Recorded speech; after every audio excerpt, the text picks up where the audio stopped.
ہر طرف بتوں کی پرستش ہے، نمرود کے مجسمے بنے ہوئے ہیں اور لوگ ان کی پوجا پاٹ کرتے ہیں۔ اب ابراہیم کا امتحان ہے کہ کیا اس ماحول کے اندر وہ ان کی طرف جھکاؤ کرتا ہے، لیکن جناب ابراہیم کہتے ہیں کہ ان تماثیل کے آگے تم آسن مارے بیٹھے ہو، جو اپنا دفاع بھی نہیں کر سکتے اور اپنی ضرورت کی تکمیل بھی نہیں کر سکتے، تمہاری ضرورتوں کو کیسے پورا کریں گے؟ تو یہ میرے رب نہیں ہو سکتے۔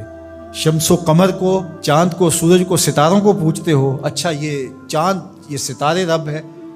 تو جب ڈوب گئے تو کہا کہ جو ڈوبنے والے ہیں وہ میرے رب تو نہیں ہو سکتے، مجھے رب کی ضرورت پڑ جائے، رب ڈوبا ہوا ہو تو مجھے تو وہ چاہیے جو ہر وقت حاضر ہو، تو میں تو اس رب کی پوجا نہیں کر سکتا۔ یہ ان کے شعور کا امتحان تھا اور اس شعوری امتحان میں پورے نکلے۔ پھر اس کے بعد اگلا امتحان تھا کہ وہ اس شعور کو بیان کرنے کی طاقت بھی رکھتے ہیں کہ نہیں۔ پھر بت کدا ٹوٹتا ہے، نمرود کا دربار سجتا ہے، اور وہاں جو خطبہ حضرت ابراہیم نے دیا زمانے نے سنا، جب کلہاڑا اس بڑے بت کے کندھے پہ رکھ دیا اور باقی سارے بتوں کا تیا پانچا کر کے رکھ دیا، جب وہ میلے سے واپس آئے تو ابراہیم بڑی بے نیازی سے بولتے ان کے بڑے نے کیا ہوگا، دیکھو اسلحہ تو اسی کے کندھے پر ہے۔ تو وہ کہنے لگے ابراہیم تو جانتا ہے یہ بولتے نہیں ہیں، اور حضرت ابراہیم یہی تو لانا چاہتے تھے۔ پھر جو خطبہ دیا، اف لکم ولما تعبدون من دون اللہ افلا تعقلون، افسوس ہے تمہارے اوپر اور افسوس ہے ان پر جن کو تم اللہ کے علاوہ پوجتے ہو، افلا تعقلون، تمہاری کھوپڑی میں دماغ نہیں ہے۔ اور پھر اللہ کی توحید کا بیان فرمایا۔ پھر اس کے بعد جان کا امتحان آیا، تو پھر جلتے ہوئے شعلوں کے اندر جس طرح ہنس کے داخل ہوا پیغمبر، یہ الگ اور نرالی شان تھی۔ نمرود نے سوچا تھا جل کے راکھ ہو گیا ہوگا چخا میں، لیکن 40 دن کے بعد جب آگ بجھتی ہے تو حضرت ابراہیم انگاروں سے چلتے ہوئے یوں باہر آتے ہیں جس طرح پھولوں پر کوئی نازنین چل کے آ رہا۔ پھر 87 سال عمر ہے، اللہ تعالیٰ پھر حضرت ہاجرہ کے بطن سے حضرت اسماعیل کی صورت میں اولاد عطا کرتا ہے۔ اب اتنی بڑھاپے کی عمر میں اولاد نصیب ہو تو انسان کا جی چاہتا ہے سارے کام کاج چھوڑ کے گھر بیٹھ جاؤں اور میں اپنی اولاد کے چہرے کی بلائیں لوں، لیکن حکم ہوتا ہے اپنی زوجہ کو بھی اور اپنے نو مولود بیٹے کو بھی ایسی وادی میں چھوڑ آؤ جہاں کوئی سبزہ بھی نہیں ہوگا۔ اللہ اکبر۔ پھر اسماعیل علیہ السلام کی ایڑیوں کے رگڑنے سے زمزم جاری ہوتا ہے۔ اب ذرا دیکھیے، ایک ایسا امتحان آتا ہے اگر کو ہمالیہ پہ بھی ڈال دیا جاتا اس کا پتا بھی پانی ہو جاتا۔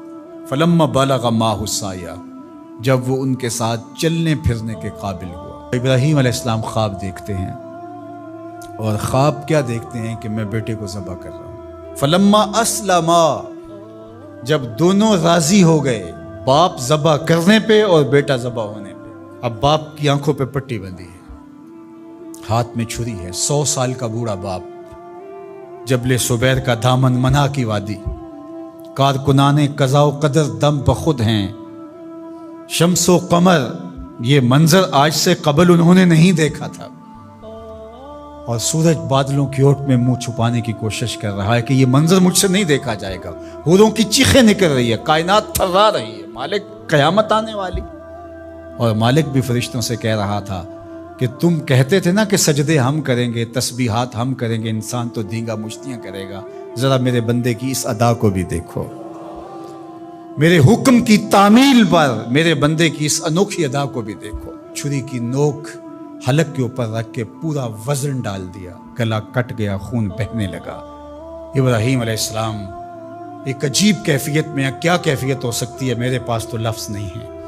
اللہ اکبر۔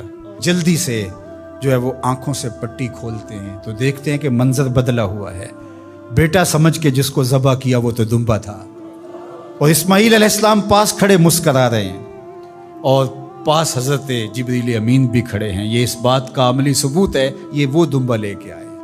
تو بے ساختہ جناب ابراہیم علیہ السلام کی زبان پر جو لفظ آیا وہ یہ تھا، اللہ اکبر، اللہ اکبر۔ تو حضرت اسماعیل بولے لا الہ الا اللہ واللہ اکبر، پاس کھڑے جبریل بولے اللہ اکبر وللہ الحمد۔ اللہ نے کہا اے ابراہیم تمہاری قربانی کی سنت کو بھی قیامت تک جاری رکھیں گے، تمہاری زبانوں سے نکلے ہوئے جملے بھی مرنے نہیں دیں گے۔ وَنَادَيْنَاهُ أَن يَا إِبْرَاهِيمُ قَدْ صَدَّقْتَ الرُّؤْيَا إِنَّا كَذَلِكَ نَجْزِي الْمُحْسِنِينَ، اس حال میں ہم نے ندا دی ابراہیم تو نے واقعی خواب پورا کر دکھایا۔ إِنَّ هَذَا لَهُوَ الْبَلَاءُ الْمُبِينُ، اللہ فرماتا ہے یہ بہت بڑا امتحان تھا، یہ چھوٹا امتحان نہیں تھا۔ اور پھر میرا رب رب ہو کے کیا کہتا ہے؟ سلام علی ابراہیم، اے ابراہیم تیرے اوپر سلامتیاں نازل ہو۔ اللہ اکبر۔ پرسوں بھی میں کسی منڈی کے قریب سے گزرا، کہتے ہیں اس علاقے کی سب سے بڑی منڈی ہے، تو ہزاروں جانور، ہجوم محبت، اور سڑکوں پر، گلیوں میں، بازاروں میں کوئی یہاں گائے لے کے جا رہا ہے، کوئی بیل، کوئی اونٹ اٹھا کے لے کے جا رہا ہے، تو بے ساختہ میری زبان سے یہی نکلتا ہے سلام علی ابراہیم، ابراہیم تیرے اوپر سلامتیاں نازل ہوں۔ اللہ اکبر۔ اور اس قربان گاہ پر، جس قربان گاہ پر حضرت اسماعیل کو لے کر کے چلے تھے، منا کی وادی میں جبل سبیر کے پاس، وہاں 25 لاکھ حجاج جانور ذبح کریں گے، تو منا کی وادی اس گونج سے منور ہوگی، آواز آ رہی ہوگی سلام علی ابراہیم، ابراہیم تیرے اوپر سلامتی۔ ابراہیم علیہ السلام نے چھوٹا کام نہیں کیا، بہت بڑا کام کیا، لیکن میرے رب نے بھی پھر جو اعزاز دیا، جو تکریم دیا، عرض کی گئی یا رسول اللہ یہ قربانیاں کیا ہیں؟ فرمایا تمہارے باپ ابراہیم کی سنت ہے، قیامت تک وہ نقشہ ہماری آنکھوں کے سامنے رہے گا، اور لوگ اپنے قیمتی متاع کو اس طرح قربان کرتے رہیں گے۔ ہمارے ایک بزرگ فرمایا کرتے تھے کہ ہر بندے کا کوئی نہ کوئی اسماعیل ہوتا ہے، جب تک وہ اپنے اسماعیل کی گردن پر چھری نہیں رکھتا رب کا قرب نصیب نہیں ہوتا۔ تو اپنی عزیز ترین متاع اللہ کی راہ میں قربان کرنے کا موقع آ جائے، وہ جان ہو، وہ اولاد ہو، وہ مال ہو، وہ منصب ہو، جب حالات تقاضا کریں اور آپ کو لگے کہ میرے مالک کا مجھ سے یہ تقاضا ہے، تو راہ خدا کے اندر قربان کرنے کا جب یہ جذبہ اس لیول تک پہنچ جائے، تو پھر آپ اس نور سے مالا مال ہوتے ہیں، اس فیض سے فیض یاب ہوتے ہیں۔